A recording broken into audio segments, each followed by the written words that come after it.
శుక్లాంబరధరం విష్ణుం శశివర్ణం చతుర్భుజం ప్రసన్నవదనం ధ్యాయేత్ సర్వవిఘ్నోపశాంతయేత్. గురుర్బ్రహ్మా గురుర్విష్ణుః గురుర్దేవో మహేశ్వరః గురుః సాక్షాత్ పరబ్రహ్మ తస్మై శ్రీగురవై నమః. వ్యాసాయ విష్ణురూపాయ వ్యాసరూపాయ విష్ణవే నమో వై బ్రహ్మనిధయే వాసిష్ఠాయ నమో నమః. కూజంతం రామ రామేతి మధురం మధురాక్షరం ఆరుహ్య కవితాశాఖాం వందే వాల్మీకికోకిలం. శ్రుతిస్మృతిపురాణానాం ఆలయం కరుణాలయం నమామి భగవత్పాదశంకరం లోకశంకరం. వాగర్ధావివ సంపృక్తౌ వాగర్ధప్రతిపత్తయే జగతః పితరౌ వందే పార్వతీపరమేశ్వరౌ. సూక్తిం సమగ్రేతున స్వయమేవ లక్ష్మీః శ్రీరంగరాజమహిషీమధురైః కటాక్షైః వైదగ్ధ్యవర్ణగుణగుంభనగౌరవైర్యాం కండూలకర్ణకుహరాः కవయోధయంతి. హైమోర్ధ్వపుండ్రమజహన్మకుటం సునాసం మందస్మితం మకరకుండలచారుగండం బింబాధరం బహుళదీర్ఘకృపాకటాక్షం శ్రీవేంకటేశముఖమాత్మనిసన్నిధత్తాం. విమలపటి కమలకుటి పుస్తకరుద్రాక్షసస్తహస్తపుటి కామాక్షి పక్ష్మలాక్షి కలిత విపంచి విభాసి వైరించి. మనోజవం మరుతతుల్యవేగం జితేంద్రియం బుద్ధిమతాం వరిష్టం వాతాత్మజం వనరయూధముఖ్యం శ్రీరామదూతం శిరసా నమామి. ఆపదామపహర్తారం దాతారం సర్వసంపదాం లోకాభిరామం శ్రీరామం భూయో భూయో నమామ్యహం. హరి ఓం. పరమేశ్వరస్వరూపైన సభకి నమస్కారం. హరి ఓం. నేను ఈ మధురవాడ ప్రాంతానికి అష్టలక్ష్మీ దేవాలయానికి రావడం ఇదే ప్రప్రథమం. కానీ ఇక్కడ ఉండేటటువంటి వాతావరణం, ఈ దేవాలయం యొక్క దివ్యమైన శోభ చూసిన తరువాత నిజంగా పరదేవత యొక్క నిర్హేతుక కృపాకటాక్ష వీక్షణమే నన్ను ఇవాళ ఇంత గొప్ప రోజున శ్రవణమాసపు శుక్లపక్ష శుక్రవారం వరలక్ష్మీ వ్రతానికి సంబంధించినటువంటి నైమిత్తిక తిథి యొక్క ప్రదోష సమయమునందు పరదేవత ఈ ప్రాంగణమునందు కూర్చుని 4 మాటలు చెప్పగలిగినటువంటి మహద్భాగ్యాన్ని కృపచేసి నన్ను తరింపచేసింది అన్న భావన కలిగింది. మీ వంటి సౌజన్యమూర్తులు భక్తుల ఎదుట పరదేవతా స్వరూపమైనటువంటి లలితాపరాభట్టారిక వైభవం గురించి 4 మాటలు చెప్పడం చాలా అదృష్టం. అయితే ఇవాళ జరిగేటటువంటి నైమిత్తిక తిథిని దృష్టిలో పెట్టుకుని నేను ఒక ప్రత్యేక విషయాన్ని ప్రస్తావన చేస్తాను లలితా వైభవంగానే. మనం ఇవాళ వరలక్ష్మీ వ్రతం చేశాం.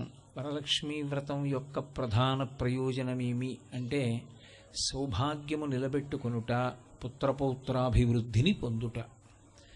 సౌభాగ్యము అన్న అంతర్భాగమే పతిస్థానము దీర్ఘాయుష్మంతుడై నిలబడుట, ఇల్లు సకల సమృద్ధితో ఉండుట. సకల సమృద్ధి అన్న మాటకు అర్థం మీరు జాగ్రత్తగా అర్థం చేసుకోవలసి ఉంటుంది. రామాయణం బాలకాండలో నా కుండలి నామకుటి నాస్రగ్వి నాల్పభోగవాన్ అంటారు వాల్మీకి మహర్షి.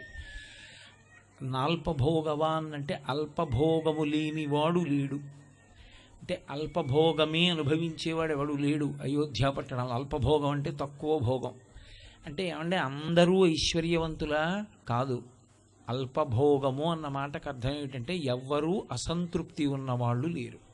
పరమేశ్వరుడు ఏది ఇచ్చాడో దానితో తృప్తిగా జీవించగలిగిన వారే తప్ప నాకింకా ఈశ్వరుడు ఏదో ఇవ్వలేదని ఏడిచేవాళ్ళు ఉన్న భూమి కాదు. అది అయోధ్య పట్టణం యొక్క విశేషం. సౌభాగ్యము అన్న మాటకి యథార్థమైన అర్థమేది అంటే తృప్తిని పొందుట. ఆ తృప్తి పొందనప్పుడు ఇన్నిస్తే తృప్తి. వైదికంగా అడగవలసినవి కొన్ని ఉంటాయి. సంతానం ఆరోగ్యంగా చక్కగా ఉండాలి, భర్త దీర్ఘాయుష్మంతుడై ఆరోగ్యంగా తన 5వ తనం నిలబడాలి. ఇవి కోరుకోవడం దోషం కాదు. ఐశ్వర్యంలో ఎంత ఉంటే తృప్తి అంటే దానికి ఏమీ హద్దేమీ లేదు. కాబట్టి పరదేవత యొక్క స్వరూపమైనటువంటి వరలక్ష్మీదేవి ఇవాల్టి రోజున చేసేటటువంటి వరలక్ష్మీ వ్రతం చేత ప్రీతురాలై ఆ తల్లి సౌభాగ్యాన్ని సంతానాన్ని చక్కగా కాపాడేటటువంటి లక్షణము కలిగినటువంటి విశేష తిథి. ఆ వరలక్ష్మీ వ్రతానికి సంబంధించినటువంటి పవిత్రమైన రోజు కనుక తత్సంబంధం ఉండేటటువంటి విషయాన్ని నేను లలితాపరా భట్టారికా స్వరూపం గురించి మనవి చేస్తాను. సువాసిని స్వరూపమునకుండేటటువంటి ప్రధానమైన లక్షణమేమి అని ఒక ప్రశ్న. సువాసిని అంటే సువాసిని సువాసిన్యర్చన ప్రీత అని లలితాపరా భట్టారికా స్వరూపానికి 2 నామాలు. సువాసిని ఆమె, సువాసినిగా ఈ లోకమునందున్నటువంటి స్త్రీలు. సువాసిన్యర్చన ప్రీత, అటువంటి సువాసినుల చేత అర్చింపబడుట యందు ప్రీతి పొంది ఉండేటటువంటి తల్లి. సువాసిని అన్న మాటకు అర్థం కేవలముగా వివాహమైనటువంటి స్త్రీ అన్నది మాత్రమే అర్థం చెప్తే, నిర్వచనం చెప్తే అది సంకుచితమవుతుంది, దాని పరిధి తగ్గించినట్లు అవుతుంది. సువాసిని అన్న మాటకి యథార్థమైనటువంటి అర్థం కేవలం పెళ్ళైపోయిన ఆడది అని కాదు. ఇప్పుడు శారదానవరాత్రులు వస్తున్నాయి, ఇంకా ఆశ్వీజ మాసం కొద్ది రోజుల్లో. అప్పుడు సువాసిని పూజ అని చేస్తారు ప్రత్యేకంగా. ప్రతిరోజు సువాసిని పూజ, బాలపూజ ఉంటాయి, కుమారి పూజ. అందులో సువాసిని పూజ చేసేటప్పుడు చాలా చోట్ల లక్ష్మీదేవి యొక్క నామములతో కానీ లలితా స్తోత్రం కానీ చేస్తూ ఉంటారు. కానీ అది కాదు, కల్పం అలా లేదు. సువాసిని పూజ చేసేటప్పుడు సువాసిని పూజకి సంబంధించిన నామములనే చదవాలి. సువాసిని పూజలో ఈ లోకమునందు వివాహమైనటువంటి ఒక గృహిణి ఎందుచేత పూజ పొందడానికి అర్హురాలైందో తత్విశేషములను సమన్వయం చేస్తూ నామములు చెప్తారు. ఆ నామముల చేత ఆమె పూజార్హత పొందినది అన్న విషయం మీకు అర్థమవుతుంది. పరదేవత సువాసిని, పరదేవతా లక్షణము ప్రకాశించినటువంటి గృహిణి సువాసిని. ఏమిటి దాని అర్థం అంటే, సువాసినికి కేవలముగా మంగళసూత్రం, నల్లపూసలు, మట్టెలు, సిగలో పువ్వులు, చేతికి గాజులు, చెవికి తాటంకములు ఇవే ప్రధానం కాదు. కొన్ని గుణములు ప్రధానములై ఉంటాయి. అందులో మొట్టమొదటిది ఏది అంటే పతిభక్తి కలిగినటువంటిదై ఉండాలి. రెండవది బంధుజనుల యందు విశేషమైనటువంటి ప్రీతి కలిగినదై ఉండాలి. అన్నదానం చెయ్యడంలో, ఇంటికొచ్చినటువంటి అతిథికి అన్నం పెట్టడంలో అన్నపూర్ణా స్వరూపము యొక్క అంశని పొందినదై ఉండాలి. ధర్మమునందు విశేషమైనటువంటి అనురక్తి కలిగినదై ఉండాలి. పెద్దల చేత మన్నన చేయబడినటువంటి నడవడి కలిగినదై ఉండాలి. అందుకే సీతమ్మ గురించి చెప్తూ వాల్మీకి రామాయణం సుందరకాండలో ఆ తల్లి ఎంత గొప్పది అంటే మాన్యాగురు వినీతస్య అంటారు వాల్మీకి మహర్షి. ఆమె పెద్దల చేత పొగడబడినటువంటి నడవడి కలిగినటువంటి తల్లి, అంచేత పెద్దల చేత అభినందింపబడినదై ఉండాలి. అటువంటి లక్షణములు కలిగి ఉన్నదైతే ఆమె సువాసిని పూజ పొందుటకు అర్హురాలు. కేవలము పెళ్ళైపోయిందండి అందుకుని తీసుకొచ్చి సువాసిని పూజకి కూర్చోపెడతాను అంటే నాకేం అభ్యంతరం లేదు, కానీ శాస్త్రం అలా అంగీకరించదు. కేవలం పెళ్ళవడం సువాసినిత్వం కాదు, పెళ్ళి అయిన తరువాత ఈ గుణములను పొంది ఉండడం సువాసినిత్వం. ఆమె పుత్రపౌత్రాభివృద్ధి యందు అనురక్తి కలిగినదై ఉండాలి. నేను కొడుకుల్ని మనవల్ని చూడాలనేటటువంటి ఉత్సాహము కలిగినదై ఉండాలి. ఈ లక్షణములు ఉంటేనే సువాసిని. ఈ లక్షణములు మొట్టమొదట ఉన్నదెవరికి అని అడిగారు. ఈ లక్షణములు మొట్టమొదట ఉన్నదెవరికి అంటే తల్లి జగన్మాత అయినటువంటి లలితాపరా భట్టారికా స్వరూపానికి. ఆ తల్లి సువాసిని. అందుకే లోకంలో ఆమె అనుగ్రహము ఎవరి యందు ప్రసరించిందో వాళ్ళు కూడా సువాసినిత్వమును పొందుతారు. ఆ సువాసిని అసలు నిత్య సువాసిని అయిన అమ్మ సువాసిన్యర్చన ప్రీత, సువాసినుల చేత అర్చన పొందుట యందు ప్రీతి కలిగి ఉంటుంది. మీరు చూడండి, మనకి ఏదైనా ఒక వ్రతం చేస్తున్నారు అంటే ఆడవాళ్ళకి సంబంధించినంత వరకు ఒక ప్రత్యేక నియమం ఒకటి ఉంటుంది. ఏమిటది అంటే స్త్రీలు చేసేటటువంటి వ్రతములన్నీ కూడా రెండుగా మారుతాయి. ఒకటి వివాహపూర్వమునందు చేసేవి, ఒకటి వివాహానంతరము చేసేది. వివాహపూర్వం చేసేటటువంటి వ్రతాలకన్నిటికీ ప్రయోజనం ఒక్కటే, మంచి భర్త రావాలి. వివాహానంతరము చేసేటటువంటి వ్రతములకన్నిటికీ ఫలితము ఒక్కటే, నా భర్త, నా మరిది లేదా మరుదులు, నా అత్తింటి వారు, బిడ్డలు పుట్టింటి వారు కూడా సౌఖ్యంగా ఉండాలి. మొదట అత్తింటి వారిని చెప్తుంది, తర్వాత పుట్టినింటి వారిని చెప్తుంది. మగవాడు అలా చెప్పడం, ఆడదొక్కతే చెప్తుంది. అందుచేతనే ఒక స్త్రీని ప్రశ్నిస్తే అమ్మ మీరెవరు అని అడిగితే నేను ఫలానా వారి కోడలని చెప్తుంది. అది వైదికం. అందుకే సీతమ్మ పృథివ్యారాజసింహానాం ముఖ్యస్య విదితాత్మనః స్నుషా దశరథస్యాహం శత్రుసైన్య ప్రతాపినః అంటుంది. స్నుషా నేను ఫలానా వారి కోడల్ని, దశరథ మహారాజు గారి కోడల్ని అంటుంది. అందుకే మీరు ఇవాళ వరలక్ష్మీ వ్రతాన్ని చూసి ఉంటారు.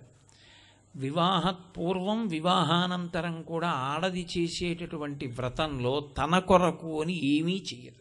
తన కొరకు అని చేసుకునేది ఏమి ఉండదు. మరి ఆమె ఏమి ఆమె యొక్క సుఖము, ఏది ఆమెకి ఆనందదాయకము అంటే ఆమె భర్త సుఖమే ఆమె సుఖము, ఆమె అత్తింటి వారి సుఖమే ఆమె సుఖము, ఆమె పుట్టినింటి వారి సుఖమే ఆమె సుఖము. వారి దుఃఖము ఆమె సుఖము కాదు, వాళ్ళ దుఃఖం ఆమె దుఃఖం. తనకి అంటూ సుఖము లేనిది కనుక, అంత త్యాగమూర్తి అయి జీవిస్తుంది కనుక, సువాసినీత్వము కలిగినటువంటి ఆడదాని వలన నెలకి పడేటటువంటి 3 వర్షములలో ఒక వర్షం పడుతుంది అన్నారు. మీరు ఇవాళ వరలక్ష్మీ వ్రత కల్పమును చూసి ఉంటారు. కల్పము అంటే ఇలాగే చెయ్యాలి అని ఋషి శాసనం చేస్తాడు. దాన్ని దాటి మీరు చేయకూడదు. మన ఇష్టం వచ్చినట్టు మనం చేశామనుకోండి, అప్పుడు ఆ వ్రతము సిద్ధిస్తుందా అంటే అనుమానాస్పదము. వ్రతం చేసే ముందు గోమయంతో అలకలేదు. మీరు ఎక్కడ మంటపం పెడుతున్నారో అక్కడ గోమయంతో అలకకుండా వ్రతం చేశారు. ఇప్పుడు వ్రతం సిద్ధిస్తుందా అని నన్ను అడిగారు అనుకోండి, నేనేం చెప్తానంటే అనుమానం అమ్మా అని చెప్తాను. ఎందుచేత భూమికి శుద్ధేది. అక్కడ మీరు పరదేవతని ఆవాహన చేసి వ్రతసిద్ధి పొందాలి అంటే ఆవిడ కూర్చోడానికి యోగ్యత ఉండాలా? ఆ యోగ్యత ఉంటే కదూ ఆవిడొచ్చి కూర్చోవడం. అలా కూర్చోవాలి అంటే ఆ భూమి శుద్ధి పొందాలి. భూమి శుద్ధి పొందాలి అంటే ఒక్కటే కారణానికి శుద్ధి పొందుతుంది, గోమయం చేత అలకాలి. ఆ గోమయం చేత అలకకుండా చేశారనుకోండి, అక్కడ వచ్చి లక్ష్మీదేవి కూర్చుంటుందా అంటే చెప్పడం కష్టం. అందుకే ఋషి ఎప్పుడు చెప్పినా కల్పంలో కథ ఉంటుంది. కథనందు మీరు ఎలా చెయ్యాలో చెప్తారు. వరలక్ష్మీ వ్రతం చేసేటటువంటి వారు ముందు రోజు వరలక్ష్మీ వ్రతం కథ చదవాలి. ఆ రోజు చదువుతానండి అంటే అయ్యయ్యో ఇలా చేయకుండా ఉంటే బాగుండేదనడానికి పనికి వస్తుంది. ముందు రోజు వ్రత కథ చదివితే ఓ ఇలా చెయ్యాలన్నమాట అని తెలుస్తుంది. కలశ పెట్టారు, పంచపల్లవాలు లేవు అందులో, ఇంకేం కలశ? గోమయంతో శుద్ధి లేదు, తండులములను సమర్పించలేదు, బియ్యం చల్లి నూతన వస్త్రం మీద మంటపం వేయలేదు, అన్నీ దోషాలే. ఈశ్వరానుగ్రహం ఉంటే దోషాలన్నీ తొలగుతాయి, అది వేరు మాట. కానీ అలా అని దోషాలే చేస్తే ఎలా? అసలు ఈశ్వరుని యందు భక్తి అన్న మాటకు అర్థం చెయ్యవలసిన పని చెయ్యవలసిన రీతితో చెయ్యాలనేటటువంటి కుతూహలం ఒకటి ఉండాలి కదా. కాబట్టి ఏది ఎలా చెయ్యాలో అలా చెయ్యాలి. మీరు చేసినప్పుడు వ్రత కథలో ఒక మాట చదివి ఉంటారు. ఆమె ఏదో పూజ చేస్తే, తపస్సు చేస్తే లక్ష్మీదేవి ఆమెని అనుగ్రహించిందని లేదు వరలక్ష్మీ వ్రత కథలో. చారుమతి ఆమె పేరు. చారుమతికి లక్ష్మీదేవి ఎందుకు స్వప్న సాక్షాత్కారం ఇచ్చింది, ఎందుకు కనపడింది అంటే భవిష్యోత్తర పురాణంలో దానికి కొన్ని కారణాలు చెప్పారు. ఆమె మామగారి యందు విశేష గౌరవము కలది, మొట్టమొదటి మాట చెప్పారు. అసలు ఒక కోడల్ని పలకరించగానే మామగారి కోడల్ని అని చెప్పాలి. మామగారిని పలకరిస్తే నా కోడలు అని ఆయనకి మురిప ఉండాలి, అంత ప్రేమ ఉండాలి కోడల మీద. మామగారిని గౌరవించింది, భర్తని సేవించింది, అత్తని బంధువుల్ని మర్యాద చేసింది, ఇంటికొచ్చిన బంధువులకు అన్నం పెట్టింది, పిల్లల్ని ప్రేమతో చూసుకుంది, రోజూ 2 గంటలు పూజ చేసింది. చారుమతి అని ఎక్కడా లేదు. అంటే ఎలా ఉండాలో చెప్పింది ముందు. పూజ మీ ఆయన చేస్తాడు, నువ్వు ఆయనకి మడి నీళ్లు పెట్టు. మీ ఆయన పూజ చేస్తాడు, బయటకు వచ్చేప్పటికి నువ్వు ఇడ్లీ పెట్టు. నీకు పూజ అంతే. పతిసేవనమే పూజ. అది ఎవరు చేసిందో ఆమెకి లక్ష్మీదేవి అనుగ్రహించి దర్శనమిచ్చింది తప్ప చారుమతి తపస్సు చేసింది, చారుమతి ఇంట్లో పనులు మానేసి పూజలు చేసిందని భవిష్యోత్తర పురాణంలో లేదు. మీరు కూడా ఇవాళ చదివి ఉంటారు. సువాసిని అంటే ఆమెకి కొన్ని లక్షణములు ఉంటాయి. కేవలం పెళ్ళైన వాళ్ళందరూ పూజార్హత విషయంలో సువాసినీత్వమును పొందరు, నేను మన్నింపబడేదనుగాక. సువాసినీత్వము చేత గౌరవమును పొందడానికి అర్హులెవరు? పూజార్హత పొందిన వారెవరు అంటే ఎవరెవరు ఈ లక్షణములను పొంది ఉన్నారో వాళ్ళు పాతివ్రత్యము చేత పరదేవతా స్వరూపిణులై ఉంటారు. ఆ కారణం చేత వాళ్ళ దర్శనం చాలు, వాళ్ళ యొక్క అనుగ్రహం చాలు, వాళ్ళ మంచి మాట చాలు, వాళ్ళ చిరునవ్వు చాలు, దాని చేత అభ్యున్నతిని పొందుతారు. వాళ్ళ యందు మాతృభావనతో నమస్కారం చేసినంత మాత్రం చేత పరదేవతానుగ్రహాన్ని పొందుతారు. అందుకని సువాసిని పూజ. ఈ సువాసిని లక్షణం ఒకటి ఉంది లోకంలో. సువాసినికి ఉండవలసిన ప్రధాన లక్షణంగా చెప్పేది ఏది అంటే తాంబూల చర్వణం. వరలక్ష్మీ వ్రతం చేశారు అంటే అమ్మవారు దేని చేత ప్రీతి పొందుతుంది అంటే పరదేవతకి సమర్పించిన తాంబూలాన్ని మీరు వేసుకోవాలి. మీరంటే సువాసినులు. వేసుకుని నోరు ఎర్రగా ఉన్నది అంటే ఆమెకి కల్పం తెలుసు, శాస్త్రం తెలుసు అని గుర్తు. ఆమె తాంబూల చర్వణం చెయ్యలేదు. సువాసిని, సుమంగళి ఈ రెండిటి యొక్క ప్రధాన లక్షణమును విస్మరించింది అని గుర్తు. తాంబూల నిరసనము చెయ్యకూడదు వాళ్ళది. తాంబూలం తప్పకుండా వేసుకోవాలి. తాంబూలము అంత గొప్పదిగా చెప్పబడింది. కేవలముగా ఏదో తాంబూలము అంటే ఓ 3 ఆకులును అందులో పెట్టే 2 వక్కలు అని మీరు భావన చేయకూడదు. ఎందుకంటే తాంబూలమునందు ఉపయోగించడానికి తమలపాకులనే వాడతాం. తమలపాకులకు సంస్కృతంలో నాగవల్లి అని పేరు. అందుకే కదా నాగవల్లి దళైర్యుతం. దళైర్యుతం అంటే మీరు ఎవరికైనా తాంబూలం ఇచ్చారనుకోండి 3 ఆకులు పెట్టాలి.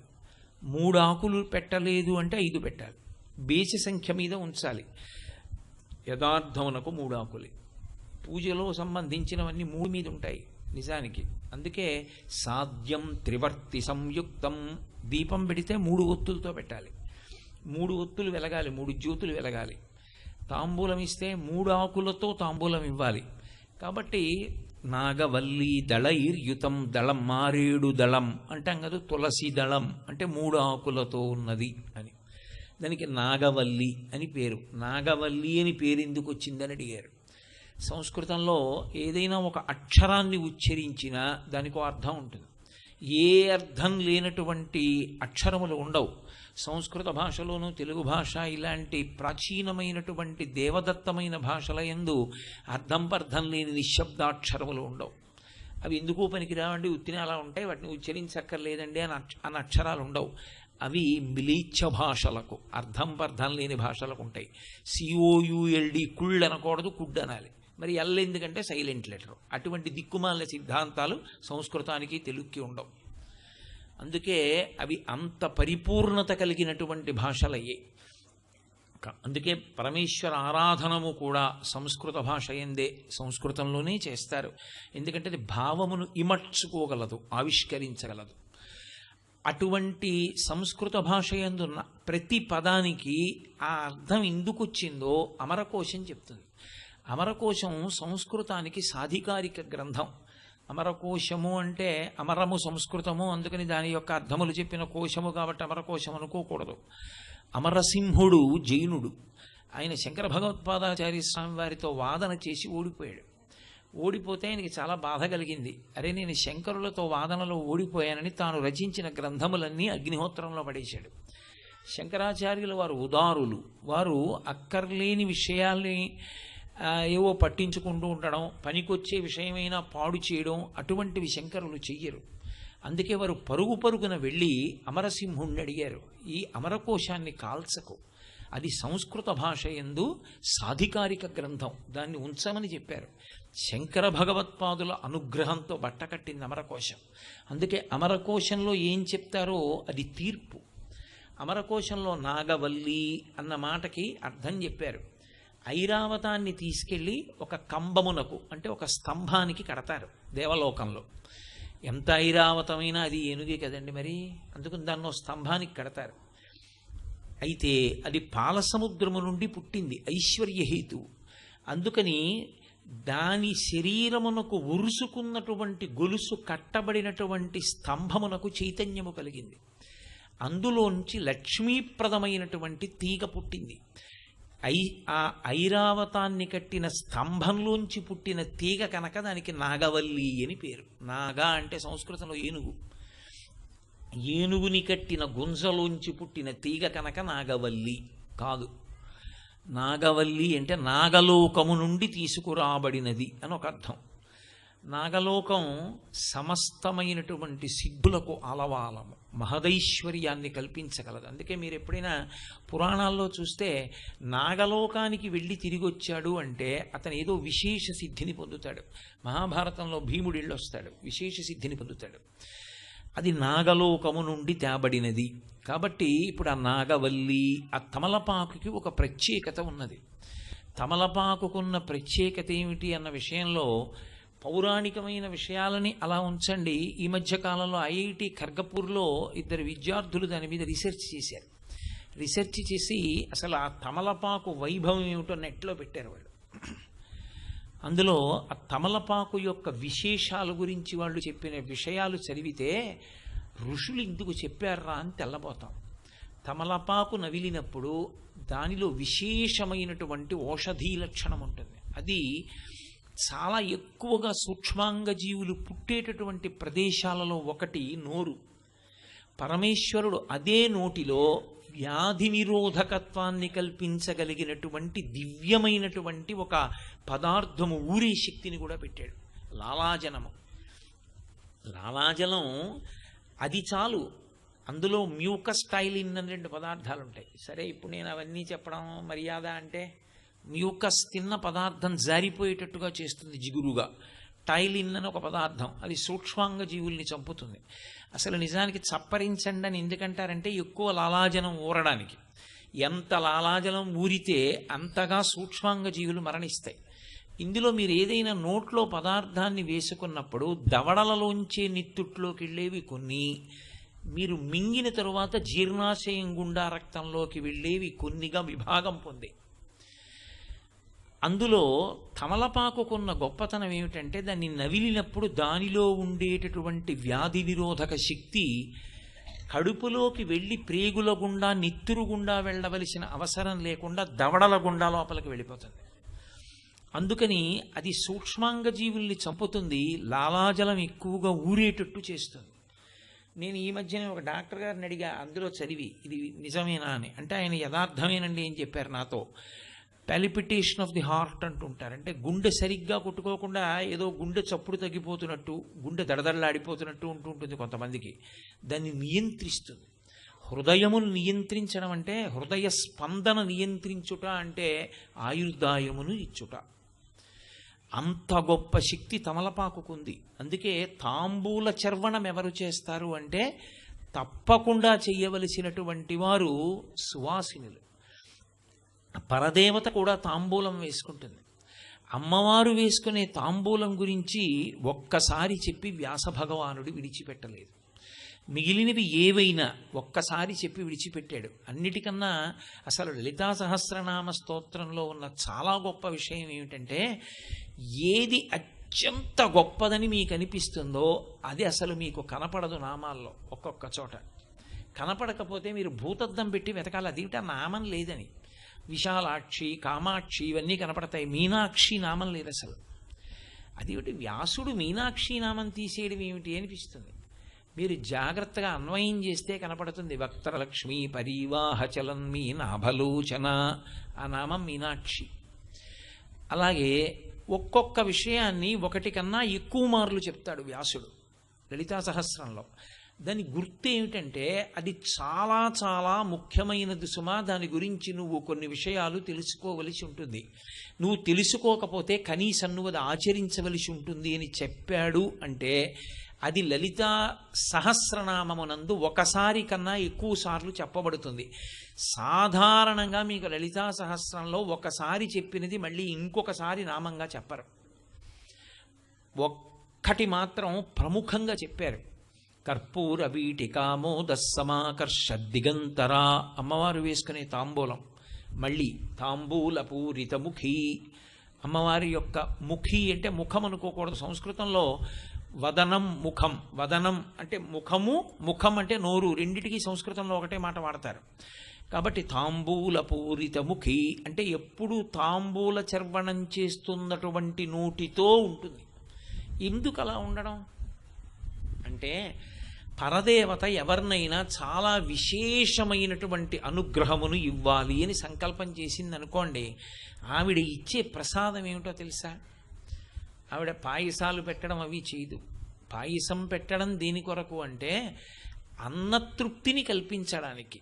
మీకు శరీరమునందు అన్నం లోటు రాకుండా ఉండడానికి పాయస పాత్ర పట్టుకుంటుంది. ఉభౌ దర్వీ కుంభౌ మణిగణక సంభావిత గుణౌ దదానా పాణిభ్యామృతరస మృష్ణాన్న కలితౌ కలాఢ్యా కళ్యాణీ కలిత సదనా శ్రీ గిరసి శిరసస్యసౌ భ్రామర్యంబా రచయితుమదిష్టార్థ విభవం అంటారు భ్రమరాంబాదేవి గురించి. అలాగే అన్నపూర్ణాస్వరూపం కాశీలో ఒక చేత్తో బంగారు పాత్ర పట్టుకుని తెడ్డు పట్టుకుని ఆవిడ వడ్డిస్తుంది. ఆవిడ అన్నం పెడుతుంది. అందుకే అన్నపూర్ణి సదాపూర్ణి శంకర ప్రాణవల్లభే అన్నారు శంకరాచార్యుల వారు. ఆ తల్లి అన్నం పెడుతుంది. తాంబూల ప్రసాదం ఇచ్చింది అంటే చాలా విశేషమైనటువంటి అనుగ్రహాన్ని కృప చెయ్యాలని అనుకున్నప్పుడు మాత్రమే ఆవిడ నవ్వులుతున్నటువంటి తాంబూలపు పిడచ తీసి పెడుతుంది. మీరు జాగ్రత్తగా గమనించండి, లోకంలో ఎప్పుడైనా సరే ఉచ్ఛిష్టము దూష్యము. ఉచ్ఛిష్టము అంటే ఎంగిలి. అది నేను నోట్లో నవ్వులుతున్నది పెట్టక్కర్లేదు. ఒక పాత్రలో కొంత నేను తిని మీకు పెట్టాను అనుకోండి, అప్పుడు ఉచ్ఛిష్టం పెట్టారు అంటారు. అంటే ఎంగిలి పెట్టినట్టే లెక్క. ఎవరి ఎంగిలి చాలా అనుగ్రహపాత్రము? ఈశ్వరుడు యొక్క ఎంగిలి. ఈశ్వరుడు కంటితో అలా చూసినా అది ఎంగిలే. అసలు మనం రోజూ చేసేటటువంటి నివేదన ఈశ్వరుడు స్వీకరించడు. ఆయన తింటాడని మీరు భావన చేయకూడదు అంటే భావనామాత్ర సంతుష్టాయి నమః తింటోందనుకునే పెట్టాలి.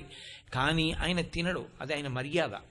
ఆయన ఏం చేస్తాడంటే ప్రీతితో కళ్ళు విప్పి చూస్తాడు అలా పదార్థం వంక. ఆయన అలా ప్రీతి పొందాలంటే మీరు భక్తితో పెట్టాలి. ఎందుకంటే ఏ పదార్థము మీరు సృష్టిలో మీరు తెచ్చినవి కావు, అన్నీ ఆయనవి. ఆయనకి పెట్టేటప్పుడు భక్తితో పెట్టాలి. అందుకే పత్రం పుష్పం ఫలం తోయం యోమే భక్త్యా ప్రయచ్చతి. ఏది నేను సృష్టించిందే, కానీ భక్తితో పెట్టు తింటానన్నాడు పరమేశ్వరుడు. భక్తితో ఇవ్వగలిగితే ఆయన చూస్తాడు అలాగా.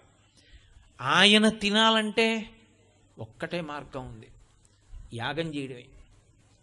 యజ్ఞం చేస్తే యజ్ఞమునందు అంతర్భాగము హోమము. హోమమునందు స్వాహ అన్న శబ్దంతో హవిస్సుని సమర్పణం చేస్తారు. సమిధ, నెయ్యి, హవిస్సు, చెరు అంటారు. ఈ మూడిటిని ఇస్తారు అగ్నిహోత్రంలో. మీరు ఎవరి పేరు చెప్పి స్వాహాకారం పలికారో ఆ దేవత దాన్ని తింటారు. అందుకే వర్షమునకు కారణం ఏది అంటే హోమమే. యజ్ఞము చేస్తే వర్షం పడుతుంది, ఎందుకంటే దేవతలు సంతోషిస్తారు, వాళ్ళ కడుపు నిండుతుంది. అది ఈశ్వరుని యొక్క నియామకం. మన కడుపులు నిండడానికి దేవతల కడుపు నింపాలి. మనం ఈశ్వరుడిచ్చినవన్నీ మనం తినకూడదు. మనం హోమం చేసి అందరం కలిసి ఆ హోమకుండంలో ఏదైనా వేశామనుకోండి, దేవతలు పుచ్చుకుంటారు. అందుకే ఒక దేవాలయానికి వెళ్ళినప్పుడు ఆ దేవాలయం యొక్క వైభవాన్ని 2 కారణాల చేత నిర్ణయం చేస్తారు. ఒకటి, యజ్ఞశాల ఉన్నదా, యాగశాల ఉందనుకోండి, ఇక్కడ ఏమైనా జరుగుతుందా అని అడుగుతారు. ప్రతిరోజు ఇక్కడ గణపతి హోమం జరుగుతుందండి అన్నారనుకోండి, ఆ దేవాలయం మీరు నిత్య దర్శనం చెయ్యవచ్చు. ఆ దేవాలయంలో మీరు కొంతసేపు కూర్చోవచ్చని గుర్తు. ఎందుకంటే అక్కడ మీరు ఏది చేసినా దేవతానుగ్రహం పొందుతారు. కారణం ఏమిటో తెలుసా? తినాలంటే రావాలి, వచ్చాక కూర్చోవాలి. అందరూ ఒక్కసారి కలియబడి తింటే అసహ్యంగా ఉంటుంది. కూర్చోవాలి, కూర్చుంటే పిలుస్తారు, ఒక్కొక్కళ్ళని పిలిచి పెడతారు. దేవతలు కూడా అంతే, యజ్ఞశాలకు వచ్చినప్పుడు కూర్చుంటారు. ఒక్కొక్కరి పేరు పిలిచి స్వాహాకారంతో ఇస్తే లేచి వచ్చి పుచ్చుకుంటారు. రామాయణంలో బాలకాండలో చెప్తారు, ఇష్టింతేహం కరిష్యామి పుత్రీయాం పుత్రకారణాత్ అధర్వశిరసి ప్రోక్తై అంటాడు దశరథుడు. నేను ఇష్టి చేస్తానంటాడు. దేవతలందరూ వచ్చి కూర్చుంటారు. అప్పుడు బ్రహ్మగారితో మాట్లాడారు. కాబట్టి దేవతలు వస్తారు. ఎక్కడ యజ్ఞశాల ఉన్నదో అక్కడ దేవతలు వచ్చి కూర్చునే భూమి అని గుర్తు. వాళ్ళు అన్నం తిన్న ప్రదేశం కాబట్టి దేవతలకు ఒక లక్షణం ఉంటుంది. వాళ్ళు ఏది పుచ్చుకున్నా మీకు ప్రతిఫలం ఇవ్వకుండా వాళ్ళు వెళ్ళరు. అది వాళ్ళకి నియమం. వాళ్ళు తప్పకుండా ఏదో ఒకటి ఇస్తారు మనకి. అందుకే మీరు చూడండి, నాకెందుకండి అన్నా సరే వాళ్ళు ఊరుకోరు, ఏదో ఒకటి ఇస్తారు. అదే కొంప ముంచేసింది కూడా లోకంలో. కుంతీదేవి చాపల్యంతో పిలిచింది సూర్యభగవానుణ్ణి. వచ్చి కనబడ్డాడు, చూశాను చాలా